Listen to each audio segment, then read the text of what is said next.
വയനാട് ബത്തേരിയിൽ കിറ്റ് പിടികൂടിയതിൽ വിവാദം പുകയുന്നു. BJP ആണ് കിറ്റ് വിതരണത്തിന് പിന്നിലെന്നാണ് LDFിന്റെയും UDFിന്റെയും ആരോപണം. 1500ഓളം കിറ്റുകളാണ് ബത്തേരിയിൽ നിന്ന് പിടികൂടിയത്. വിഷയത്തിൽ BJPക്ക് പങ്കില്ലെന്നും കിറ്റ് വിവാദമല്ല, ക്വിറ്റ് രാഹുലാണ് വയനാട്ടിലെ ചർച്ചയെന്നും NDA സ്ഥാനാർത്ഥി K. സുരേന്ദ്രൻ പറഞ്ഞു. ഇവിടെ ഒരു ക്ഷേത്രത്തിൽ ഒരു ഭക്തൻ അദ്ദേഹത്തിൻ്റെ ഗൃഹപ്രവേശത്തോടനുബന്ധിച്ച് അവിടെയുള്ള വിശ്വാസികൾക്ക് വിതരണം ചെയ്യാനായിട്ട് ഒരു വഴിപാട് നേർന്ന കാര്യമാണ് BJPയുടെ തലയിൽ അട്ടിമറിച്ചിരിക്കുന്നത്. BJPയെ നിങ്ങൾ ആക്ഷേപിച്ചോളൂ, LDFും UDFും. പക്ഷേ ഒരു കിറ്റ് വിതരണം എന്നുള്ളത് പുറത്തു വന്നപ്പോൾ അത് മുഴുവൻ ആദിവാസി കോളനികളിലേക്കുള്ളതാണ് എന്നെങ്ങനെയാണ് പറയുന്നത്? ആദിവാസികൾക്ക് മാത്രം എന്താണ് ഇങ്ങനെ ഒരു പ്രത്യേകത? ആദിവാസികൾ ഒരു കിറ്റ് കൊടുത്താൽ അവരുടെ വോട്ട് കിട്ടുമെന്നാണോ? അത് ആ ഗോത്ര സമൂഹത്തെ, ആദിവാസി സമൂഹത്തെ LDFും UDFും അപമാനിച്ചിരിക്കുകയാണ്.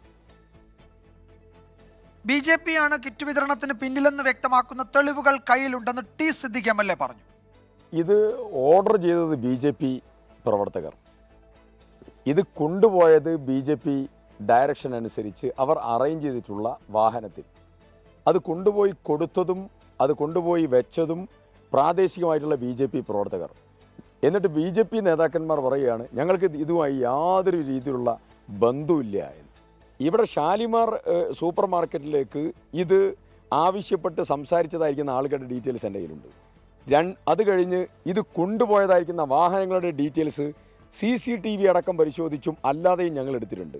ഞങ്ങളിത് BJPയുടെ വളരെ പ്രധാനപ്പെട്ടതായിരിക്കുന്ന ആളുകൾ ഇതിലെന്ത് പറയുന്നു എന്ന് ഞങ്ങൾ കാത്തു നിൽക്കുകയാണ്. അതിനുശേഷം ഞങ്ങൾ ഇതിൻ്റെ എവിഡൻസ് അടക്കം പുറത്തുവിടും. സുർജിത്ത് അയ്യപ്പത്ത് വിവരങ്ങൾ നൽകും വയനാട്ടിൽ നിന്ന്. സുർജിത്ത്, തെരഞ്ഞെടുപ്പ് കമ്മീഷൻ ഇതിലൊരു അന്വേഷണം തുടങ്ങിയിട്ടുണ്ട്. ഇപ്പോൾ K. സുരേന്ദ്രൻ അത് നിഷേധിച്ച സാഹചര്യത്തിൽ T. സിദ്ദിഖിന്റെ പക്കലുള്ള തെളിവുകൾ അദ്ദേഹം പുറത്തുവിടുമായിരിക്കും ഉടനല്ലേ?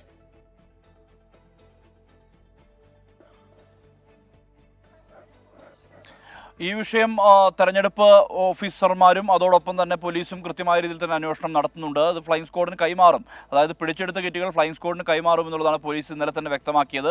അത്തരം നടപടിക്രമങ്ങളിലേക്ക് കടക്കുകയാണെന്നുള്ളതാണ് ഏറ്റവും ഒടുവിൽ ലഭ്യമാകുന്ന വിവരം. തെരഞ്ഞെടുപ്പ് അടുത്തു നിൽക്കെയാണ് ഇത്തരത്തിലൊരു വിവാദം വയനാട്ടിൽ തലപൊക്കിയത്. ഇന്നലെ വൈകിട്ടോടുകൂടി ബത്തേരിയിൽ നിന്ന് ഒരു ഭക്ഷ്യോൽപ്പന്ന വിതരണ കേന്ദ്രത്തിൽ നിന്നാണ് കിറ്റുകൾ പിടികൂടിയത്.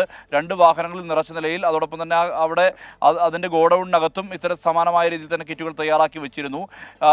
ഇത് ഓർഡർ ചെയ്തിരിക്കുന്നത് BJPയുടെ പ്രാദേശിക നേതാക്കളാണ് എന്നുള്ളതാണ് LDFിൻ്റെ ആരോപണം. ഇവിടെ മാത്രമല്ല, മാനന്തവാടി പ്രദേശത്തും അതോടൊപ്പം തന്നെ കൽപ്പറ്റ മേപ്പാട് റോഡിലെ സൂപ്പർ മാർക്കറ്റിലും എല്ലാം തന്നെ ഇതുപോലെ കിറ്റുകൾ തയ്യാറാക്കി വെച്ചിരുന്നു. പല ലോറികളിലും കയറി കിറ്റുകൾ പോയതായുള്ള വിവരം കൂടി, അത്തരത്തിലുള്ള ഒരു ആരോപണം കൂടി LDFും UDFും ഉന്നയിക്കുന്നുണ്ട്. ഇതിൽ അത്ര സുഗമമായി BJPക്ക് കൈ കഴുകാൻ കഴിയില്ല എന്നുള്ളതാണ് T. സിദ്ദിഖ് MLA വ്യക്തമാക്കുന്നത്.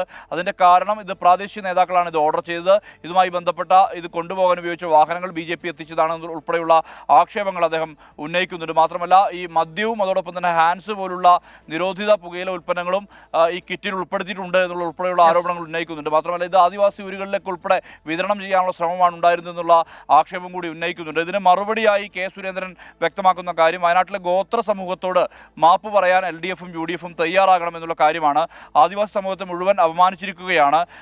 ഒരു വിശ്വാസിയുടെ വഴിപാടാണ് ഇത്. ആ ഗൃഹപ്രവേശവുമായി ബന്ധപ്പെട്ട വഴിപാടിന്റെ ഭാഗമായിട്ടാണ് കിറ്റുകൾ. ആ കിറ്റുകളാണ് BJPയുടെ തലയിൽ വയ്ക്കുന്നത് എന്നുള്ള മറുപടിയാണ്. BJPക്കെതിരെ തെളിവുകൾ ഉണ്ടെന്നാണ് T. സിദ്ദിഖ് അറിയിച്ചിരിക്കുന്നത്. അത് പുറത്തുവിടും. BJP അത് നിഷേധിക്കുകയാണെങ്കിൽ അത് പുറത്തുവിടുമെന്ന് അദ്ദേഹം അറിയിക്കുന്നു. BJP അത് നിഷേധിച്ചിട്ടുണ്ട്. അപ്പോൾ T. സിദ്ദിഖ് ആ തെളിവുകൾ, BJP നേതാക്കൾക്ക് ഇതിൽ പങ്ക് വ്യക്തമാക്കുന്ന തെളിവുകൾ പുറത്തുവിടുമെന്ന് നമുക്ക് കരുതാം. എന്താണ് തെരഞ്ഞെടുപ്പ് കമ്മീഷന്റെ നീക്കം എന്നതും നോക്കേണ്ടതുണ്ട്.